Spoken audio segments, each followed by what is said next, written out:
Now, there's no doubt that Afrobeat is the biggest export when you talk about music from Africa right this moment. Everyone is feeling the vibration everywhere in the world, to the point where the FIFA theme song for Qatar 2022 had to have Afrobeats in there. That's how large we have become. That's how expensive we have become. Now, when you talk about music, the highlight is always on the songwriters, the singers, who are sometimes also the songwriters. But I think there is an integral part of music called production, sound engineering, and most of the time, they are the people behind the scenes that the light is not shone on. Today on TV3Newday, we are throwing more light on sound engineers and producers. They are actually the people who make the music business happen. All the hits that you hear, I wonder what it would sound like and feel like if it had no producers. If you're welcome to come with me on this journey, then I'm speaking to two sound engineers, not Ghanaians, Nigerians, because they are also a large contributory factor to Afrobeat as it is now in the world. So with me this morning is the one man who's so loud that it actually reflects in his name. He says his name is Louddaaa. How many A's are in the Louddaaa? 3. You have to scream it. You have to shout it. Louddaaa!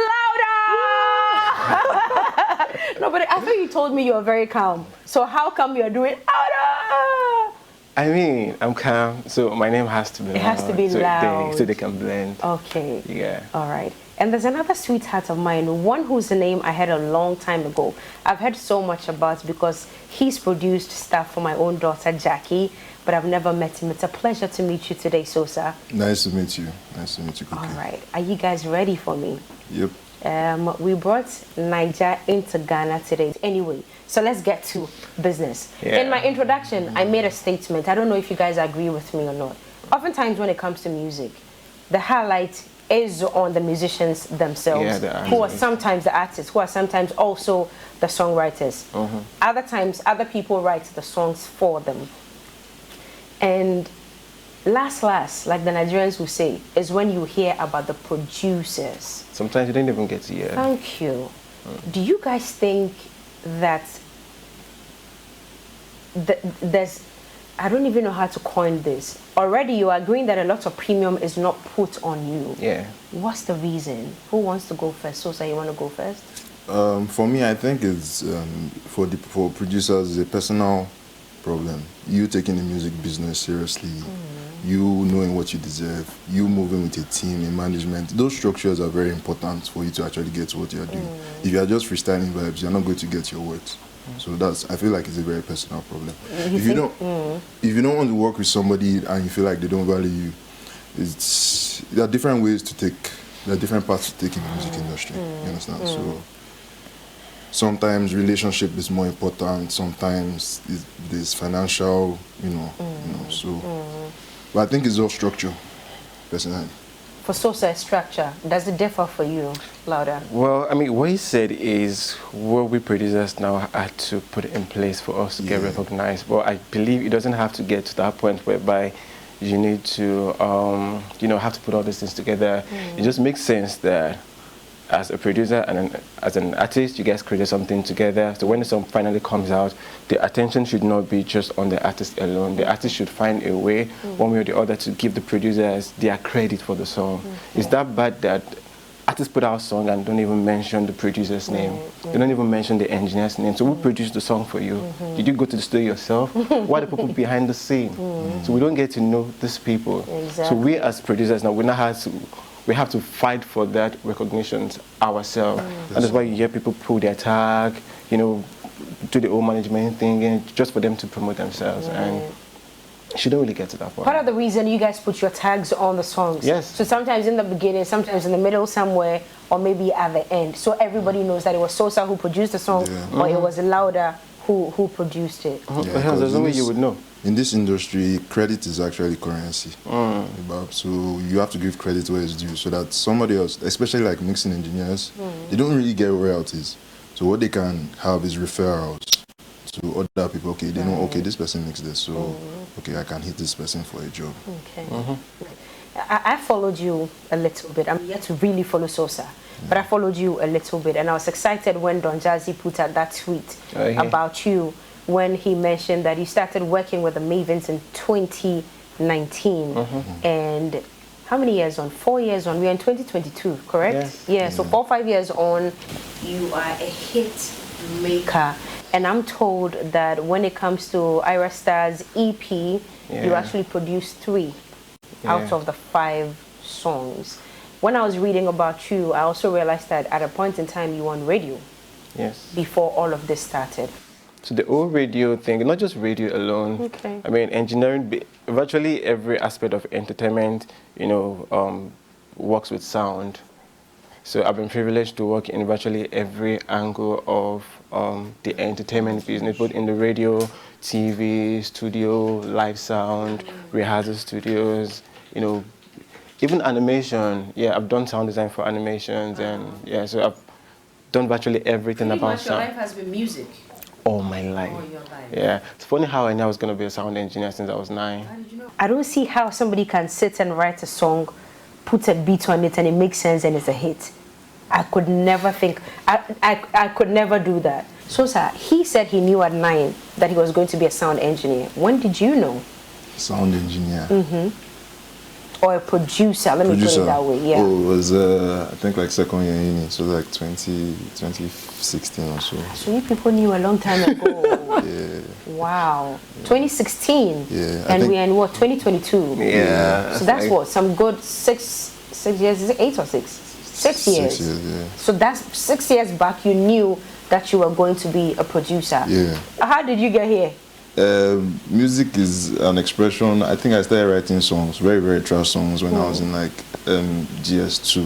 Like I was listening to a lot of Lil Wayne, so I was like, who is this guy? So I started trying to write trash. Okay, I was like, let me try and make my own beats. So I was like, okay, I'm making beats. I'm like, oh, this thing is dope. Oh. So I continue. Then I think one day I made one really, really dope beat. I'm like, nah, it be this one. Nah, this be the life I didn't want to live. So yeah, from there it was just continuous process. So I came to Accra like 2019, my friend's studio, Hyperspace Recording Studio. So I was taking care of it after school and managing it with my guys. So we have a collective, HSB. Yeah, so we all so you are based here in Ghana, in Accra. Yeah. Okay, and he is back home in Nigeria. Then you are Ghanaian now. It's West Africa. Yeah. We are one people. Are we Yes, not? we are. Oh, sister. So that's how you knew that you were going to be a producer. Yeah. Now tell me, you just said you started to make beats, and you're like, oh, this beat is dope. Oh. A lay woman or a layman like me, I don't understand. What constitutes a beat? How do you make a beat? Okay, well, I mean, music is basically movement, rhythm. There's this video I watch on YouTube like once every 3 months, Foley. Okay. Yeah, so it talks about how everything, even your way you talk, has tonality. So music is making a beat is basically, as he's nodding his head, is in rhythm. I can use that type of energy. Are you joking? Make something. Yes. So just this thing that he's doing. I was actually bouncing to a rhythm in my head. Beats B. Okay, so this is why I want to ask, okay? I've been around a number of musicians, and sometimes, like, they get the words to a song, and then they just want to type it down so they don't forget, or sometimes they write it down. How do you save rhythms and beats that come to you? Voice notes. Yeah. Sorry? Voice notes. I mean, it comes like the way other ideas, you know, just come to you. So you don't want to lose it. So either you go straight to the studio to drop it, or you record it on your phone, or however you can, whatever you can do to remember the melody again, just do it. It's like the same way you can come up with these questions. It's like the same way we can come up with melodies. Exactly. And you don't want to forget the question, and then you have to probably write it. Exactly, write it down so that I can remember to ask you. So basically, that's how you also save the beats and the rhythms. When I was reading about you again, did you mention at a point that even by a spoon falling, you can make a beat out of it? Yes. I mean, that's part of Foley. Yeah. When I mentioned doing sound designing for animation, movies, and so on, that's part of Foley. So we can create sound design from anything basically. So if you want to apply that in production, yeah, you can. we are going to go practical. So you show us practically what it is to put a beat together and to record an artist and all that. I would want to feel exactly what that is, because I think it's a total miracle, honestly. Okay, so I just want to understand the elements. Basically, what do you need? I see there's a speaker here. Yes. What's this thing here? The sound card. The sound card. Yeah, this is what brings the sound. No, this is what connects everything together. Okay, so if this is not here, nothing will function. Nothing will function. Okay. And actually, okay. Well, it depends, but this would not play out if this is not here. These two will not play if this sound card is not here. Yeah. And this is supposed to be your hard drive that is keeping the memories that you're making right now. And basically, this is a laptop. This is my MIDI controller. So that's all you need. That's all you need. So this is a mini setup. So this is a studio. So you mean we can make a hit right now? Can make a banger. Let's go. I won't be able to do it.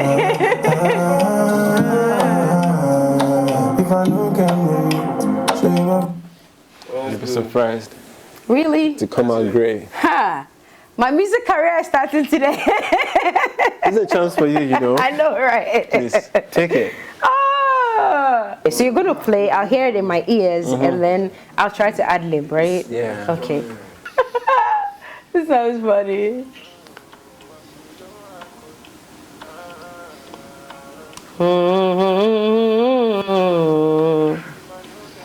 No get money.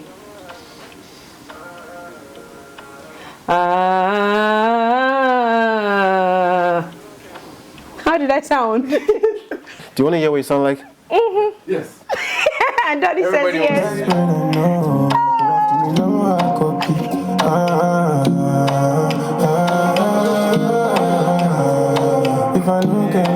No get money. Hey.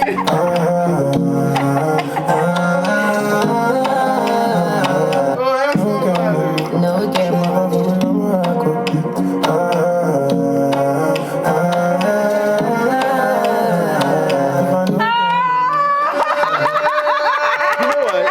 Let me just ask, are you able to make beats and afterwards you struggle for which artist would perfect it for you or will put some mad sound on it and you're like, this is a hit? Do you struggle with that? Yes. Yeah. Yes. Actually, it goes in so many ways. Okay. Sometimes when I'm making a beat, I already have an artist in mind. Okay. Because probably I must have listened to the artist songs or anything. And sometimes it's just an idea. I drop it and then I invite an artist and I'll be like, okay, guy, what do you think? Do you like it? I should be like, oh yeah, I like it. Let's do something. And yeah, so it becomes a hit when our energy is sinking and you know. I see. So, sir, have you ever given a beat out and you're like, Lord, it shouldn't have been to this person? I swear. All the time. I think that's occupation. That's one of our occupational hazards. Like some beats will just go into the dome. So that's just Louddaaa, you're going to say something. Personally, for me, if you don't kill my beat as an artist, I might just send the beat to someone else. Yeah, that's general practice. Yeah. Hold on. Doesn't that cause a rift? So say you send me the beat. I'm not able to do justice to it. You're going to pass it on to Percy? I'm sorry, yeah. Would you tell me? Well, I might and I might not. Depends on the relationship. Yeah. Because I will not spend 2, 3, 4 days or depending to create a beat that I think is dope. And then I send it to you and then you just want to do whatever you like and then send it back to me. No. You can record in one day and come up with a hit, fine, oh, I love it. But if I don't like your direction or anything, yeah, it happened to when I was working with Ira, the first song on the album, Cast. I made a beat for someone else. I invited the artist in the studio, and he was doing another thing. I'm like, okay, when you're done, let me know. We finished the session. He left.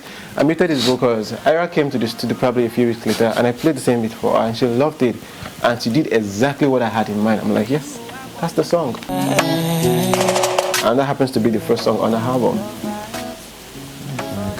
So imagine I'd allowed that other guy, just go with that sound like that. It wouldn't have become what it is on Ira's album now. Yeah, music would have. Ira's album, yeah. So when it happens that way, what if Percy feels that, oh, but this beat was mine. I did the song. You pay. It's not yours until you okay, wait. So say something. Yeah. There's a business side to these things count. So sometimes exactly someone can buy a beat. Someone can buy a beat here, even if the person does trash, you know you've been paid. So it's cool. But if it's like a collaboration or something, like, so the music is not so straightforward most times. There are different ways songs could come out. Some collaboration, some like royalties, some split, some off payments, one-off payments, some advances. So it depends. You understand? If I'm working, if it's a beat that you feel like, okay, you want to do like splits with, I feel like that's when you now have that power to say, okay, I don't want your verse, your chorus is not nice, I'll put someone else. Okay, so if it happens that the person is, the musician or the artist is not doing justice to the beat, and you're like, you know what, really and truly, I don't think you're killing this, do you give them their money back? Okay, the thing is, once they pay, and okay, there's so many ways around this thing. Please educate us, because it looks like this whole sound engineering production business, it's quite complex, but we the people out there do not even understand, because sometimes there's a whole beef out there, and one artist is saying, no, but this was my beat, no, this was my song, and it becomes like a very big beef, but probably it even started just in the studio, because 2 people or maybe 3 or 4 artists have all used the same beat. So what are the dynamics? What happens? You give them their money back, you don't? What do you do? Okay, so there's so many angles to this thing. So let me pick one scenario. Right.